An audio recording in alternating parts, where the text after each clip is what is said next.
छोटी दिवाली है, 14 दिए, 14 नाम बोलने। क्या क्या 14 नाम हैं? उन 14 नामों का वर्णन किया गया है।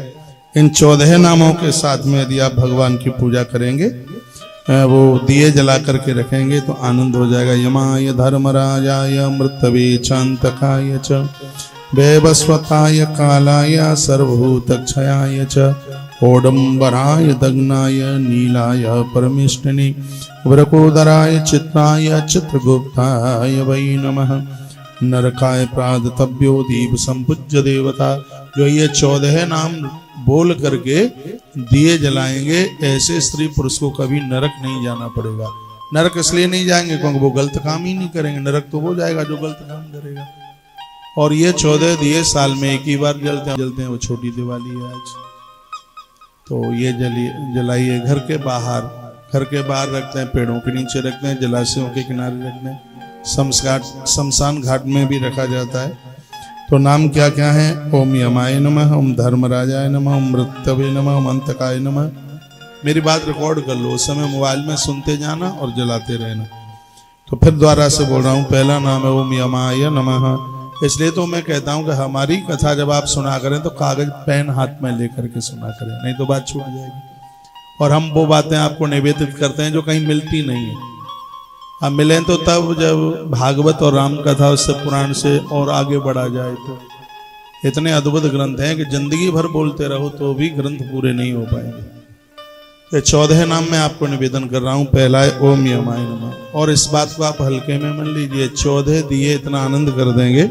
लिखा नरकाय प्रदतव्यो दीप संपूज्य देवता। जो यम 14 को, जो ये 14 दिए यमराज के नाम लेकर के जलाएंगे, उन्हें नरक नहीं जाना पड़ेगा।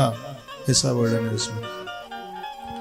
पहला नाम है ओम यमाय नमः, दूसरा है ओम धर्मराजाय नमः, तीसरा है मृतवे नमः, चौथा है अंतकाय नमः, पांचवा कालाय नमः, छठवां नाम है वैवस्वताय नमः, सातवां नाम है सर्वभूतक्षाय नमः, आठवां है ओदुम्बराय नमः, नौवां नाम है ददनाय नमः, 10वां नाम है नीलाय नमः, 11वां नाम है परमेष्ठिने नमः, 12वां नाम है वरकोदराय नमः, 13वां नाम है चित्राय नमः और 14वां नाम है चित्रगुप्ताय नमः। ये 14 नाम की दिवाली के दिए घर के अंदर, चौकट के अंदर नहीं, बाहर उनको जलाइए। इन दिनों में जिनकी पूजा की बड़ी महिमा है, बताते हैं जो हरि की पूजा करता है उसे रोजाना जगन्नाथ भगवान के दर्शन करने का फल प्राप्त होता है।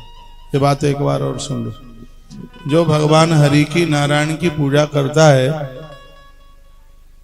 उसे नित्य जगन्नाथ भगवान के दर्शन करने का फल प्राप्त होता है। जगन्नाथ की क्या महिमा है? का कोटि जन्मार्जितै पापै मुक्ता यान्ति पराम गतिम सुभद्राम बलभद्रम च जगन्नाथ मनामय। जिसने अपने जीवन में जगन्नाथ भगवान का दर्शन किया है, सुभद्रा मैया, बलराम जी और भगवान श्री कृष्ण, वही तो जगन्नाथ के रूप में है।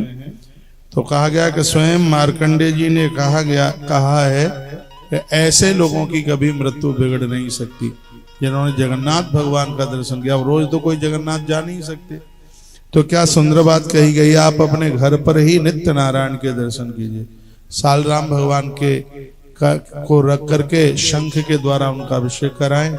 और दिवाली में तो पूजन ही पूरा नहीं होता जब तक आप भगवान नारायण देव की पूजा नहीं करेंगे। तो कल दीपावली की रात्रि को आपने श्रीमन नारायण का आपने अभिषेक किया, तो सत्य तो यह है कि आप एक यात्रा करके आ गए, जगन्नाथ भगवान का दर्शन करके आ गए। आप पुरुषोत्तम क्षेत्र घूम करके आ गए। कोटि जन्मार्जितै पापै, एक जन्म के नहीं करोड़ों करोड़ों जन्म के पाप भी जल करके राख हो जाते हैं जो लक्ष्मी नारायण भगवान का पूजन करते हैं। सालराम भगवान में सभी रूप समाहित हैं नारायण के। एक एक भगवान के जितने भी अवतार हुए हैं वो सबके सब भगवान सालराम में समाये हुए हैं। इसलिए आप भगवान सालराम की पूजा कीजिए।